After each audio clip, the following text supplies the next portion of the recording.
Bismillahirrahmanirrahim. Assalamualaikum warahmatullahi wabarakatuh. Apa kabar anak ibu semua? Ibu harap tetap semangat walaupun belajar dari rumah dan tetap menjaga kesehatan. Materi kita kali ini adalah kerajaan Islam di Pulau Jawa. Kerajaan pertama di Pulau Jawa itu adalah Kerajaan Demak. Ya, Kerajaan Demak ini didirikan oleh Raden Fatah atau yang dikenal dengan sebutan Pangeran Jimbun. Ia memerintah pada tahun 1500 sampai 1518 Masehi.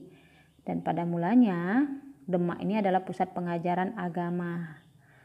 Dan pada perkembangan berikutnya Demak menjadi pusat perdagangan dan akhirnya menjadi pusat kerajaan Islam. Nah, setelah Raden Fatah wafat, posisinya digantikan oleh Adipati Unus. Ya. Nah, sebelum menjadi raja, Adipati Unus menjabat sebagai Adipati Jepara. Dan Adipati Unus pernah menyerang Portugis di Malaka tapi gagal. Serangan ini menyadarkan tentara Portugis bahwa ada kekuatan yang mungkin akan mengancam kekuatannya di Malaka.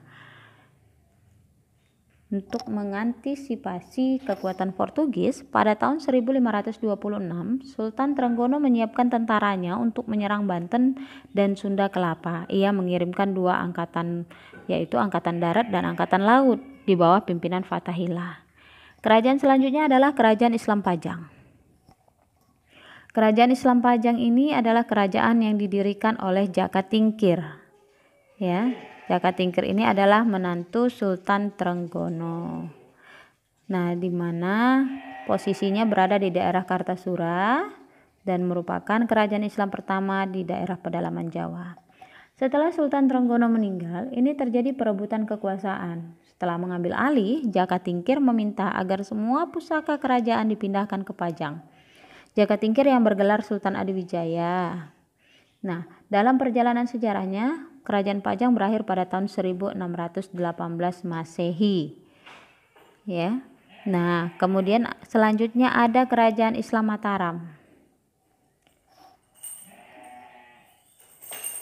Sultan Adiwijaya dari Pajang meminta bantuan kepada Ki Gede Pamanahan yang berasal dari pedalaman untuk menghadapi pemberontakan Arya Penangsang. Sebagai balas jasa, Sultan memberinya hadiah daerah Mataram. Pada tahun 1577 Masehi, Ki Gede Pamanahan menempati istana barunya di Mataram. Dia digantikan oleh putranya Senopati.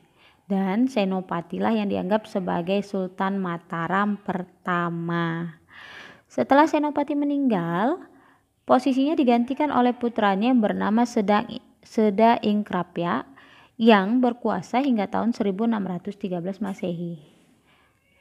Nah, kemudian kita lihat kerajaan Islam selanjutnya adalah Kerajaan Islam Cirebon. Kerajaan Islam Cirebon ini adalah kerajaan Islam yang didirikan oleh Sunan Gunung Jati. Sunan Gunung Jati ini adalah salah seorang dari Wali Songo. Nah, ini adalah kerajaan Islam pertama di Jawa Barat.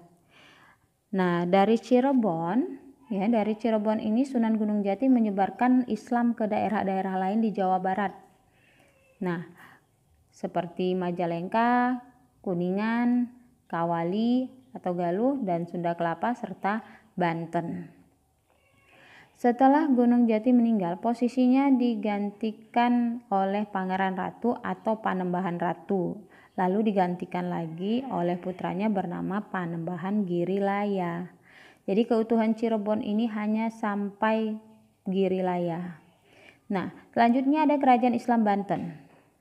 Kerajaan Islam Banten ini didirikan oleh Sunan Gunung Jati pada tahun 1526 Masehi atas bantuan Fathahillah. Dan perkembangannya ini didorong oleh banyaknya kapal dagang yang lewat di perairan Banten karena berada di pantai utara Pulau Jawa. Nah, sejak itu banyaklah saudagar-saudagar Islam yang membawa dagangan dari wilayah Indonesia bagian timur secara perlahan tapi pasti, ya, dan menjadikan Banten sebagai tempat persinggahan utama. Nah, demikian materi kita, anak-anak ibu sekalian. Ibu harap bisa memahaminya dengan baik dan ada tugas, silakan kamu kerjakan. Wabillahi taufik wal hidayah. Assalamualaikum warahmatullahi wabarakatuh.